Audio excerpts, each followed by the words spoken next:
મિત્રો આજે આપણે આ વિડીયોની અંદર વાત કરવાના છીએ ઈ શ્રમ કાર્ડ વિશે। ઈ શ્રમ કાર્ડની અંદર આપણે તમારા મનની અંદર જે કોઈ પણ પ્રશ્નો હશે એ તમામ પ્રશ્નોનો જવાબ આપવાની આ વિડીયોની અંદર કોશિશ કરીશું અને તમામ માહિતી કવર કરવાની કોશિશ કરીશું, જેથી કરીને વિડીયોને સ્કીપ કર્યા વગર છેલ્લે સુધી જોતા રહેજો, જેથી કરીને તમારો કોઈ પણ પ્રશ્નોનો જવાબ ન છૂટે અને તમે તમારા ઈ શ્રમ કાર્ડને લગતા જે મનમાં પ્રશ્ન હોય એ તમામનું સોલ્યુશન તમને આ જ વિડીયોની અંદર મળી રહે।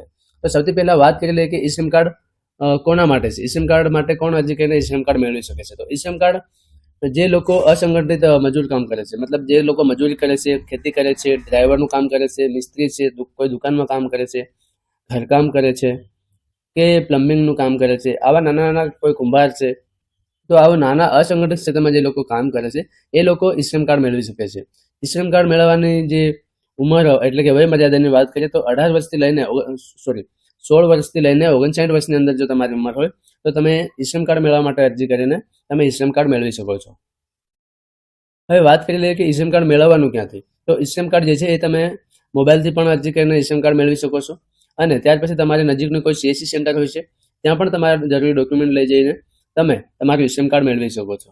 હવે વાત કરીએ ડોક્યુમેન્ટની અંદર તમારે આધાર કાર્ડ લાગશે, બેંક પાસબુકની વિગત લાગશે એટલે કે બેંક ખાતાની વિગત લાગશે અને સાથે તમારા વારસદારની વિગત લાગશે અને તમારા આધાર કાર્ડ સાથે મોબાઈલ નંબર લિંક હોવો જોઈએ। અને જો મોબાઈલ નંબર લિંક ના હોય તો તમે સીએસસી સેન્ટર પર જઈને તમારું ફિંગર વેરિફિકેશન કરાવીને તમે તમારું ઈ શ્રમ કાર્ડ મેળવી શકો છો।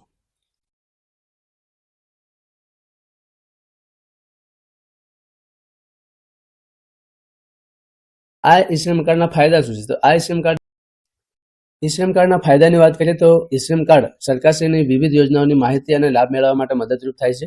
સાથે કામદારોનો રાષ્ટ્રીય ડેટાબેઝમાં પણ સમાવેશ થાય છે।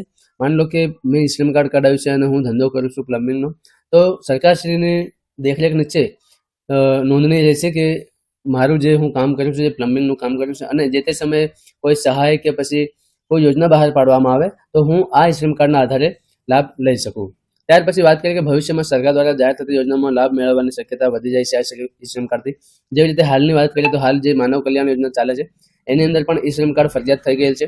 જો ઈ શ્રમ કાર્ડ હોય તો તમે જે માનવ કલ્યાણ યોજનાની અંદર જે કંઈ તમારા ધંધાને લગતી જે કીટ મળવા પાત્ર હોય છે, સાધનો સહાય મળવા પાત્ર હોય છે, તો તમે આ ઈ શ્રમ કાર્ડના આધારે મેળવી શકો છો। તો આવી રીતે ભવિષ્યમાં પણ અમુક ઘણી બધી જે યોજનાઓ આવવાની છે એ યોજનાઓનો લાભ પણ તમે આ ઈ શ્રમ કાર્ડના આધારે મેળવી શકશો। ઈ શ્રમ કાર્ડ એક 12 અંકનો યુએન નંબર છે જે સમગ્ર ભારતમાં માન્ય ગણાય છે।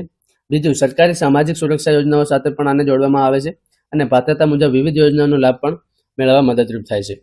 સાથે સાથે પીએમ શ્રમયોગી માનધન યોજના જે પેન્શન યોજના ચાલે છે હાલ જે સરકારશ્રી દ્વારા, એની અંદર પણ જો તમારે ઈ શ્રમ કાર્ડ હોય તો તમે પણ આ પેન્શન યોજનાની અંદર રજીસ્ટ્રેશન કરાવી તમને આ યોજનાની અંદર જો તમે રજીસ્ટ્રેશન કરાવો છો પીએમ માનધન યોજનાની અંદર તો તમને 60 વર્ષ પછી દર મહિને 3000 રૂપિયાનું પેન્શન મળશે, ફક્ત આ ઈ શ્રમ કાર્ડ ધારકો માટે જ છે। ત્યાર પછી રોજગારની તકો પણ વધી જાય છે। મેં તમને આ વિડીયોમાં અગાઉ કહ્યું તેમ કે જો તમે ઈ શ્રમ કાર્ડ ધરાવતા હોય અને ભવિષ્યમાં જો કોઈ યોજનાઓ આવી બહાર પાડે તો તમને આ ઈ શ્રમ કાર્ડ ખૂબ જ મદદરૂપ બની શકે તેમ છે। ઘણા લોકોને એવી ગેરસમજ થયેલી છે કે ઈ શ્રમ કાર્ડ પરથી તમને આટલા પૈસા આપવામાં આવે છે, આમ છે તેમ છે, એવું કશું હોતું નથી। માની લો કે તમારી જોડે ઈ શ્રમ કાર્ડ છે, તમને જે યોજના બહાર પડી હોય એ યોજનાની અંદર રજીસ્ટ્રેશન કરાવવાનું હોય છે, ઓનલાઈન કે ઓફલાઈન જે કંઈ પ્રોસેસ હોય અરજીની એ અરજી કરવાની હોય છે। ત્યાર પછી તમે એ પાત્રતા ધરાવતા હોય તો તમને એ યોજનાનો લાભ આપવામાં આવે છે। એટલે કે એવી બીજાની કોઈ પણ ગેરસમજ કે વાતો સાંભળીને અંધશ્રદ્ધામાં કે ગેરસમજ ગેરમાર્ગે દોરાઈ જવું નહીં, જેથી કરીને યોજનાની સંપૂર્ણ માહિતી લેવી અને ત્યાર પછી તમારે અરજી કરવી જેથી કરીને તમને સીધો લાભ મળી શકે। હવે વાત કરી લઈએ કે જો તમારું ઈ શ્રમ કાર્ડ ખોવાઈ ગયું હોય તો તમે એને મેળવી કેવી રીતે શકો। તો સૌથી પહેલા તમારે બ્રાઉઝર ઓપન કરવાનું છે અને સર્ચ કરવાનું છે ઈ શ્રમ કાર્ડની જે ઓફિશિયલ વેબસાઇટ છે। આ વેબસાઇટ તમને આપણા યુટ્યુબના ડિસ્ક્રિપ્શન બોક્સની અંદર પણ મળી જશે, ત્યાંથી ક્લિક કરીને તમે અહીંયા આ પેજ પર આવી જશો। જો તમારું ઈ શ્રમ કાર્ડ ખોવાઈ ગયું હોય તો અહીંયા વન સ્ટોપ સોલ્યુશન લખેલું છે, એની અંદર ઘણા બધા ઓપ્શન છે। સૌથી પહેલા ઓપ્શન છે લોગિન યુઝિંગ આધાર, ત્યાર પછી આવશે લોગિન યુઝિંગ યુએન નંબર, એટલે કે જો તમારી પાસે ઈ શ્રમ કાર્ડનો નંબર હોય તો એનાથી પણ તમે એનાથી લોગિન કરી શકો છો। અને નંબર ત્રીજા પર તમને દેખાશે નાવ યોર યુએન નંબર, મતલબ જે તમારું ઈ શ્રમ કાર્ડ જે છે એ ખોવાઈ ગયું હોય તો એને કેવી રીતે મેળવવાનું, તો અહીંયાથી પણ તમે નાવ યોર યુએન નંબર પર ક્લિક કરવાનું છે।